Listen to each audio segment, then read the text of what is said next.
Hi, this is Scott Garibay, and today we're going to be talking about specifically Andrew Yang and what his response should be to the recent event of the nation of Japan losing a $90 million USA-designed F35A stealth multi-role fighter jet. All right, so this is a really, really unusual occurrence. Basically, about a month ago, Japan had actually it might have been a little bit like recently, Japan had a F35A, an F35A stealth multi-role fighter jet that took off, that it owns about 12 of these, right? Japan would like to order 140 of these jets from Lockheed Martin. So this is a USA designed jet, right? And so the nation of Japan would like to order 140 more of these jets, right? Now that's a big part of this story, right? Because the reason Japan needs those specific jets is they're so close to China, right? And China and Japan do not have a great relationship. It's actually pretty challenging between them. It's significant, right? So they want these for the defense of their nation, right? So what happened is one Japanese Air Force, the Japanese Air Force, whatever the equivalent of that is, takes off with one of these jets, flies out over the ocean, 85 miles off the coast of Japan. The plane just disappears. Okay. Immediately, a search starts, and the U.S. joins the search, and the Japan joined the search, and they both put very serious equipment, like smaller boats, but both of them had two major search vehicles on the search for this USA fighter jet. It was really pretty amazing, and so there was significant effort made to find these fighter jets, right? Well, this one fighter jet that, now what they did was they found a portion of its data box. They found some parts from the plane at 1,500 feet deep, and some parts of the plane 4,900 feet deep. So that is evidence that the plane went down. Okay, now what's missing is the vast majority of the airplane is missing, and the body of the pilot is missing. Right now, I think a lot of people would be like, oh, well, this plane's down there, no big deal. It is a big deal. So we have this huge problem with nations now. Nations across the world, including the United States of America, have started to lie to its people en masse. America, we know this. There was a Snowden situation. I remember this clearly. My brother told me like 15 years ago, hey, government records every single one of your phone calls. I thought he was, I'm like, oh, I'm not listening to that conspiracy nonsense. Turned out he was 100% right. The nation was lying to its people. And so one of the things that's really caused a huge problem is routinely governments, will lie to the nation, right? And that can be a really serious issue. So one of the issues is if you can't find the fuselage of the plane, if you can't find the pilot, that leaves a lot of room for questions, right? And people are going to question. So what are some very practical risks of this? Well, first of all, the very practical risk of this is that China, which is very close to Japan, could take one of their several high-tech submarines, go down there and recover that fuselage, right? Maybe tow it back, bring it back in pieces, go down, and even if they were to just go down into the fuselage and retrieve the electronic warfare suite, just part of the plane, China could leap forward 10 or 20 years in advanced technology, right? Now, I can hear you all, so you're like, well, what's the big deal there? It's a really big deal. So let me explain what the F-35A stealth multi-role fighter jet is. All right. The F-35A stealth multi-role fighter jet is the most advanced fighter jet in the world. Nothing's even close, okay? the word stealth means it actually can hide itself not only from radar, but virtually every single type of electronic detection. It is incredibly difficult to see from the ground from radar implementations, and it's incredibly difficult for other fighter jets to get a lock on it, or even to see it in the sky, right? To actually, put a blip on their screen, even for close proximity, right? It is an incredibly evasive, difficult to see, difficult to track fighter jet. Incredibly evasive, right? In addition to that, it has an electronic warfare system. This is the real kicker. This electronic warfare system, it does a whole bunch of things, right? I'm going to list them off. So one, it actually can shut down communication on the ground. It can for enemy communications.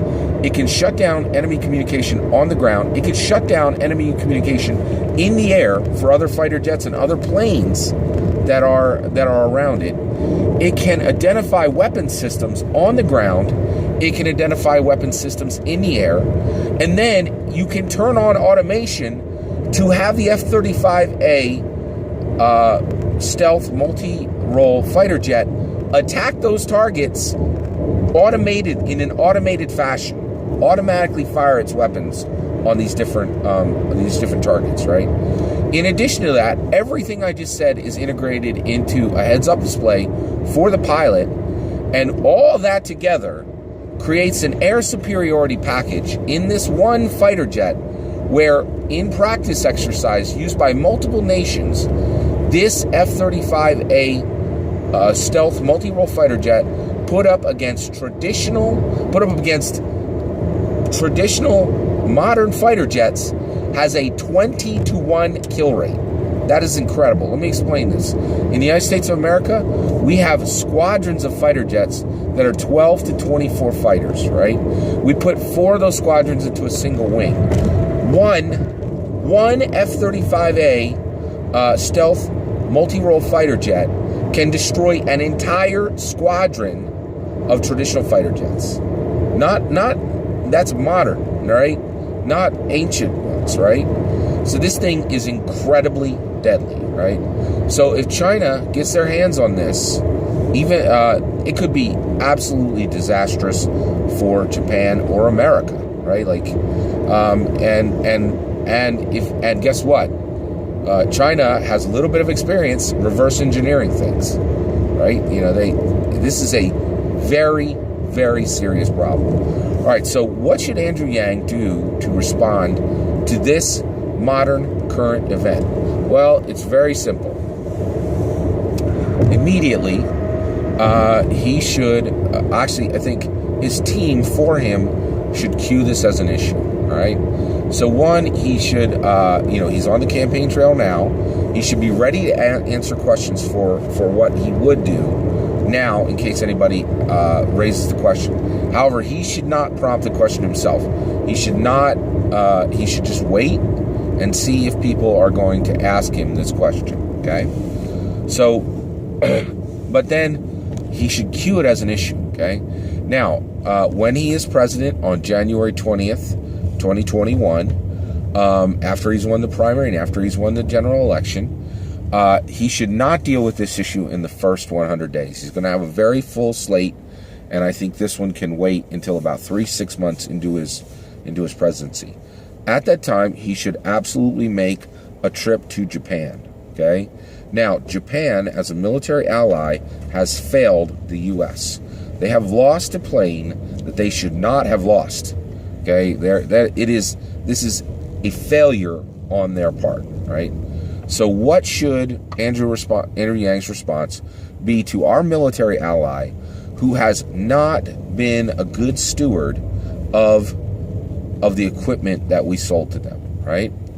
Well, here's what I think he should do.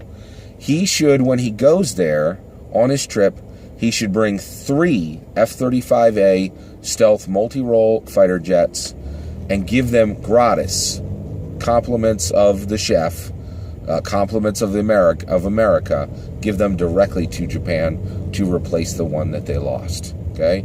Now, why would he do this? Why would he, give Japan these planes to replace the one that they lost. Well, here's why. Okay, Japan did fail, right? They made a critical mistake, right? But the reason why they made a critical mistake was they got those fighter jets and they were using them. They were practicing with them. They were making sure that they could deliver air superiority for America, for Japan, right? Japan first, of course, right? And they failed because they were being epic and because they were doing hard things, right?